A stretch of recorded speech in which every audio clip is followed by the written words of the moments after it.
And, people like this tend to become caregivers. People go into human services, taking care of, developmentally disabled people. They work in nursing homes. Many of them go into nursing or becoming doctors.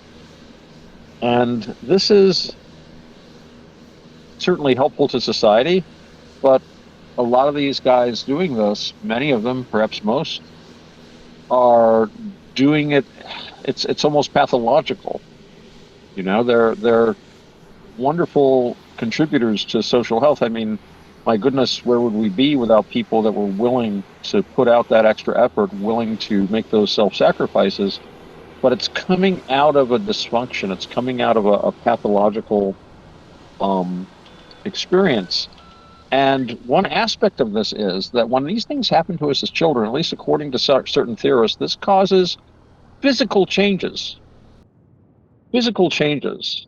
In our bodies, the way our brains fire. I've talked a lot with people about, and Roberta's talked about this, damage to the adrenal gland.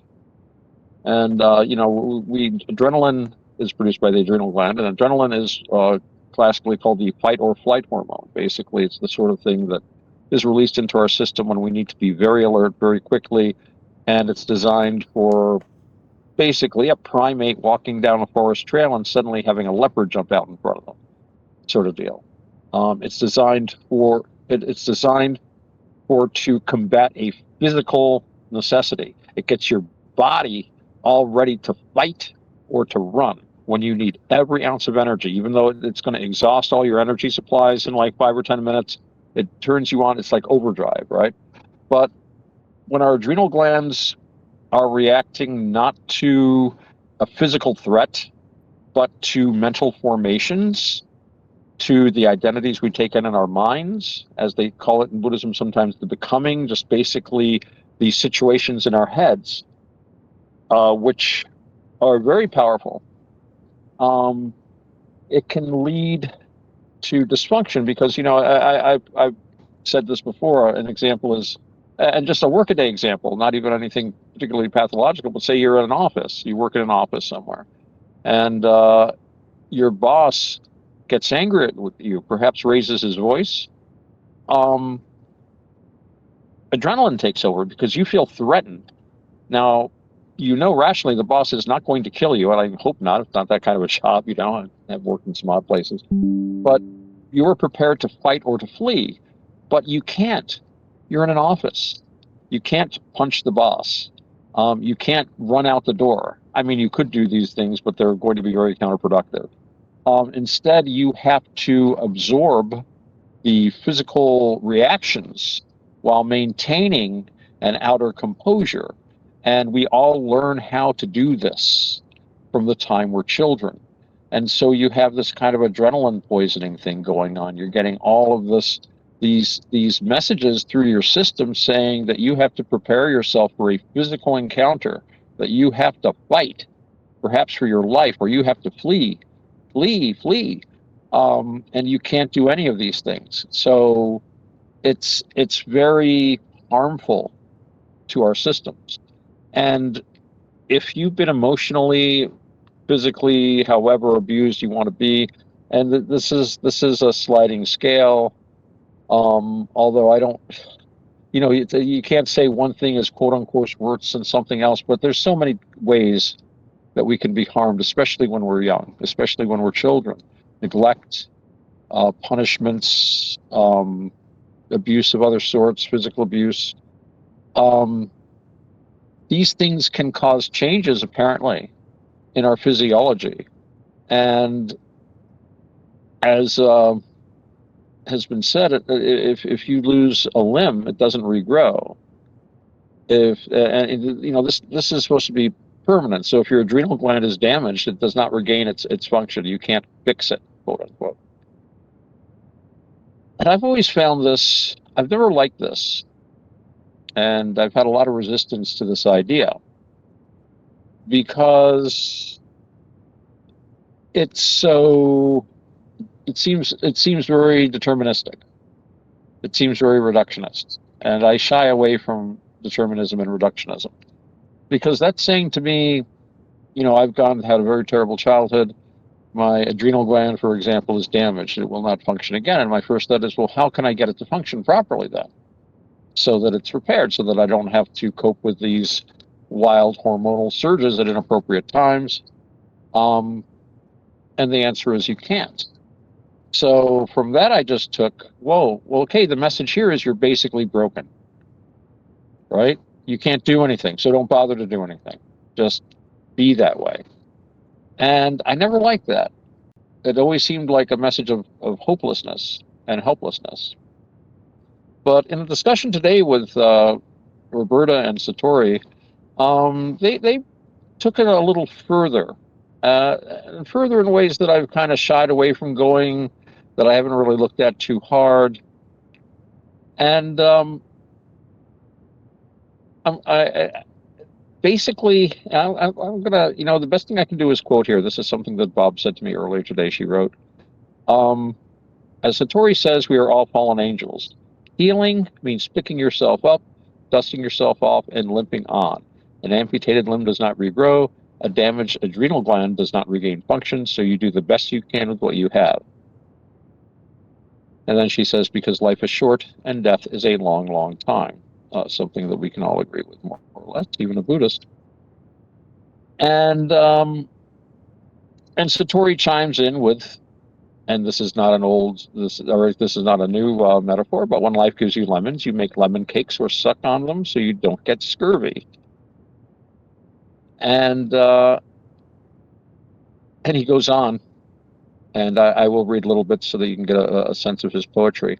I cannot stress this enough, for he tries not to believe in anything, but I do have my, I should quote him, I try not to believe in anything, but I do have my suspicions.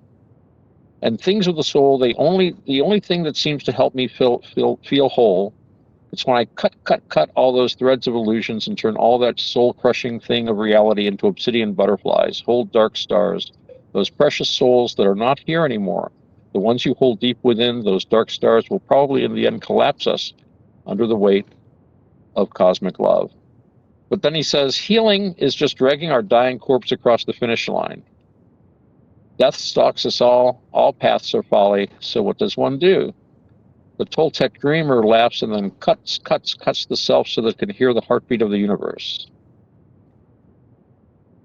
So it has to do, I think, that, and things that are hitting me about this, and things that hit me about this, and I've been thinking about this all day, is that we do have aspects of ourselves. I'm getting to the Buddhist part here, if you're wondering about when the Buddhism's coming in, because I'm looking at this and I'm looking at it through my Buddhism, which has been a great support to me, and it is true that if we have a damaged adrenal gland, if we've lost a limb, we have any of these neurological changes in us, damage that is permanent, that cannot be quote unquote healed. This is inevitable. This is our karma, right? This is the result of everything that has happened to us up to now. And that's like the blockchain. It's written right in. You can't change any of that. But what Bob and Satori were saying, and I'm trying to phrase this in a Buddhist way, is it gets back to, we are not that thing. We are not this body. Okay. We are our intentions, our actions. Both of these are translated by the word karma. So when I say karma, I mean our intentions and our actions. And our actions are intentions, and our intentions are actions. Okay? So no matter what our situation is now, physically or mentally for that matter, no matter what we are now, we are also free now to have new and better intentions. We're not a thing, we're an action, right? Actions can be changed.